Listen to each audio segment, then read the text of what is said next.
supposed that we could overpower them, but behold, we were disappointed. They durst not pass by us with their whole army, neither durst they with a part, lest they should not be sufficiently strong, and they should fall. Neither durst they march down against the city of Zarahemla, neither durst they cross the head of Sidon over to the city of Nephihah. And thus with their forces they were determined to maintain those cities which they had taken. And now it came to pass in the 2nd month of this year, there was brought unto us many provisions from the fathers of those my 2,000 sons.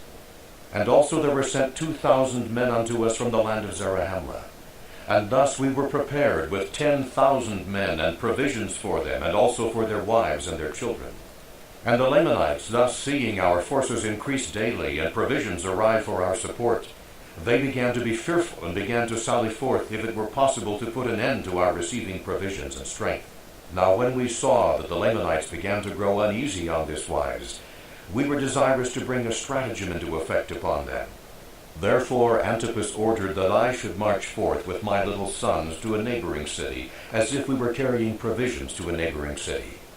And we were to march near the city of Antipara, as if we were going to the city beyond, in the borders by the seashore.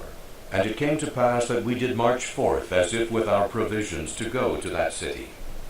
And it came to pass that Antipus did march forth with a part of his army, leaving the remainder to maintain the city. But he did not march forth until I had gone forth with my little army, and came near the city Antipara. And now in the city Antipara were stationed the strongest army of the Lamanites, yea, the most numerous. And it came to pass that when they had been informed by their spies, they came forth with their army and marched against us. And it came to pass that we did flee before them northward, and thus we did lead away the most powerful army of the Lamanites, yea, even to a considerable distance, insomuch that when they saw the army of Antipus pursuing them with their might, they did not turn to the right nor to the left, but pursued their march in a straight course after us, and as we suppose it was their intent to slay us before Antipus should overtake them, and this that they might not be surrounded by our people. And now Antipus, beholding our danger, did speed the march of his army. But behold, it was night. Therefore they did not overtake us, neither did Antipus overtake them. Therefore we did camp for the night.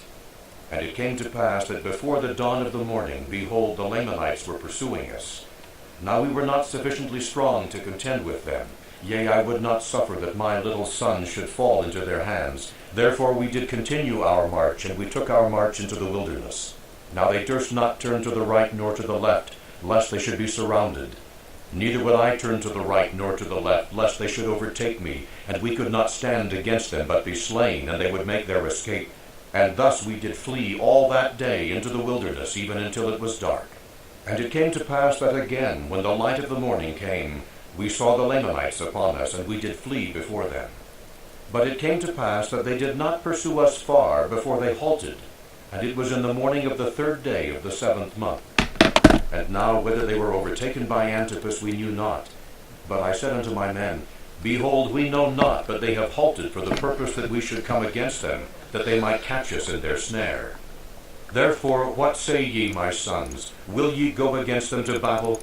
And now I say unto you, my beloved brother Moroni, that never had I seen so great courage, nay, not amongst all the Nephites. For as I had ever called them my sons, for they were all of them very young, even so they said unto me, Father, behold, our God is with us, and he will not suffer that we should fall. Then let us go forth. We would not slay our brethren if they would let us alone. Therefore let us go, lest they should overpower the army of Antipus. Now they never had fought, yet they did not fear death. And they did think more upon the liberty of their fathers than they did upon their lives. Yea, they had been taught by their mothers that if they did not doubt, God would deliver them. And they rehearsed unto me the words of their mothers, saying, We do not doubt our mothers knew it. And it came to pass that I did return with my 2,000 against these Lamanites who had pursued us. And now behold, the armies of Antipus had overtaken them, and a terrible battle had commenced. The army of Antipus, being weary because of their long march in so short a space of time, were about to fall into the hands of the Lamanites. And had I not returned with my 2,000, they would have obtained their purpose. For Antipus had fallen by the sword, and many of his leaders because of their weariness, which was occasioned by the speed of their march. Therefore the men of Antipus, being confused because of the fall of their leaders, began to give way before the Lamanites. And it came to pass that the Lamanites took courage, and began to pursue them. And thus were the Lamanites pursuing them with great vigor, when Helaman came upon their rear with his 2,000, and began to slay them exceedingly, insomuch that the whole army of the Lamanites halted and turned upon Helaman. Now when the people of Antipus saw that the Lamanites had turned them about, they gathered together their men, and came again upon the rear of the Lamanites. And now it came to pass that we, the people of Nephi, the people of Antipus, and I with my 2,000, did surround the Lamanites, and did slay them, yea, insomuch that they were compelled to deliver up their weapons of war, and also themselves as prisoners of war. And now it came to pass that when they had surrendered themselves up unto us, behold, I numbered those young men who had fought with me, fearing lest there were many of them slain.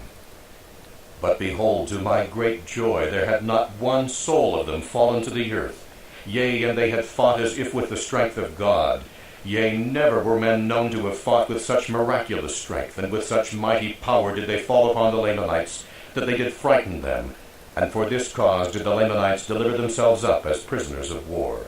And as we had no place for our prisoners, that we could guard them to keep them from the armies of the Lamanites, therefore we sent them to the land of Zarahemla, and a part of those men who were not slain of Antipus with them.